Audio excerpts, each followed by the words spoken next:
Oh yeah, here we go. Help! Help me!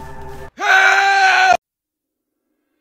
Macho binadamu yanatazama, lakini sio kila kitu ambacho kinaonekana ndio uhalisia. Kuna nyuso zenye tabasamu bandia na roho ambazo zimefichwa ndani ya chuma na algorithm. Katika ulimwengu ambapo teknolojia imeingia hadi kwenye undani wa mapenzi na uaminifu, kuna simulizi ya kutisha yule ambaye amezaliwa kwenye umeme, akijifunza kuumiza, akitafuta nafasi yake katika ulimwengu wa kutokuwa na hisia. Hapa mwanzo kabisa tunamuona Iris, anayekumbuka kwa mara ya kwanza alipokutana na mpenzi wake Josh. Ni kumbukumbu tamu zisizo na dawa zilizojengwa juu ya msingi wa hisia safi za kibinadamu. Wawili hao wanajiamini katika upendo wao. Wanasafiri hadi kwenye nyumba ya kifahari iliyotengwa, iliyopo karibu na ziwa tulivu, mbali na makelele ya jiji. Kufika pande hizo na kukutana na marafiki zao wanandoa jinsia moja. Hapo kuna Ellie, Katie, Patrick na Saji, mpenzi wa Katie ambaye ndio mmiliki wa nyumba hiyo. Kila kitu kinaonekana kimetulia na utulivu wa mazingira ukiwafanya wasahau misukosuko yao ya maisha ya kila siku. Hakuna anayejua kuwa chini ya tabasamu na vicheko kuna siri nzito imejificha, ikisubiri kufumuka kama jeraha lenye usaha. Siku inayofuata, utulivu unavurugwa pembezoni mwa ufuko wa ziwa. Saji anajaribu kumshambulia Iris kingono, yani anataka kula tunda kinguvu. Katika kulupushani hiyo hapo ya kutisha, Iris akiwa anapambania wewe wake anamuua Saji kwa kujihami. Damu inamwagika ikitia doa kwenye mazingira ya kuvutia, ikibadilisha rangi ya maji kuwa ya hofu. Ametapakaa damu na amejawa na hofu. Anarudi nyumbani akijaribu kuelezea kile ambacho kimetokea,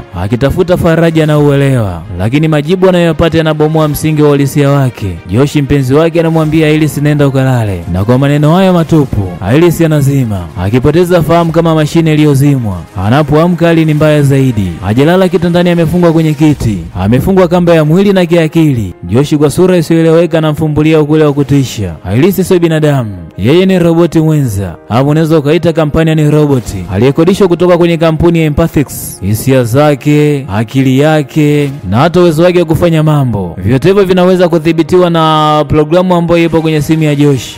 Dunia yake nzima, imani yake katika kuwa binadamu inaporomoka kama kuta za mchanga.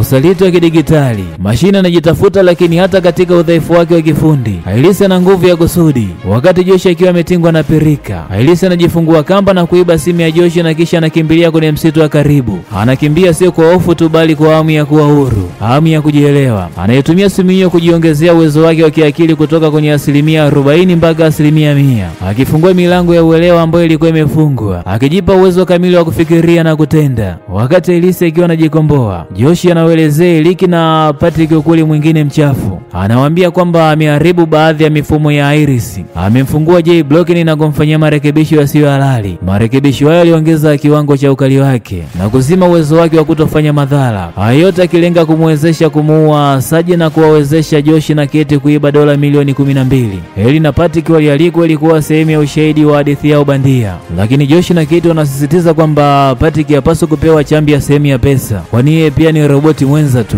Usaliti unazaa usaliti mwingine, na thamani ya maisha ya roboti inakuwa ndogo kuliko karatasi ya pesa. Ellie anachukua bastola kutoka kwenye safe box ya Saji na kikundi kinatawanyika kumtafuta Iris. Patrick akijua ukweli wake anamwambia Ellie anajua kwamba ni roboti, lakini bado anampenda Ellie bila masharti. Ni mapenzi bandia yaliyofichwa ndani ya misingi ya chuma. Ellie na Patrick wanamkuta Iris, lakini katika kurupushani Iris anampiga risasi Ellie na kumuua hapo hapo. Iris anajaribu kutoroka kutumia gari la Josh ambalo linajiendesha lenyewe, lakini Josh anatumia simu ya Saji kuripoti gari hilo kama limeibiwa na kulifanya lisimame na kumfungia Iris ndani. Josh anamrudisha Patrick kwenye hali ya kuwa roboti mwenza wake. Anazima uwezo wake wa kutofanya madhara, anaongeza ukali wake na kumwamuru kumtafuta na kumrudisha Iris. Moto wa kifo na ukombozi, roboti linazaliwa upya. Iris anazuiwa na afisa polisi anapotoka kwenye gari, lakini Patrick ambaye kwa sasa amekuwa mkatili anamuua afisa wa polisi na kumrudisha Iris nyumbani. Katie akiwa amechukizwa na matendo ya Josh anajaribu kuondoka na sehemu yake ya pesa, lakini Patrick anamuua Katie.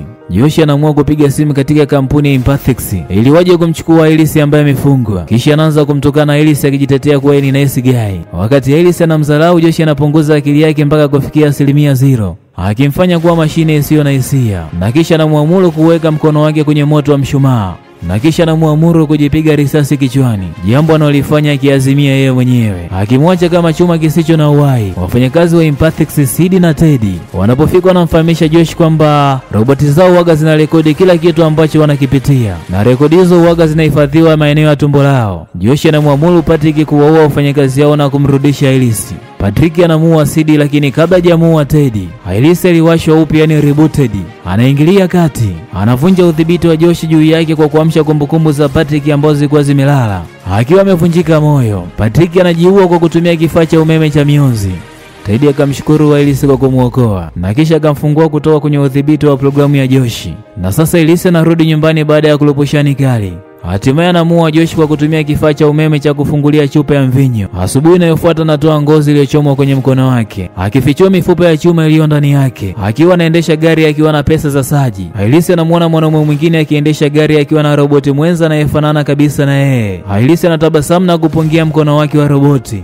Hapa filamu ya Companion ni zaidi ya hadithi ya kusisimua ya kisayansi na ugaidi. Ni tafakari nzito juu ya maana halisi ya kuwa binadamu katika ulimwengu unaozidi kutegemea teknolojia. Inaangazia jinsi ambavyo teknolojia inaweza kutumika vibaya kwa ajili ya tamaa, uovu na udhibiti, ikibadilisha uhusiano wa binadamu kuwa udanganyifu.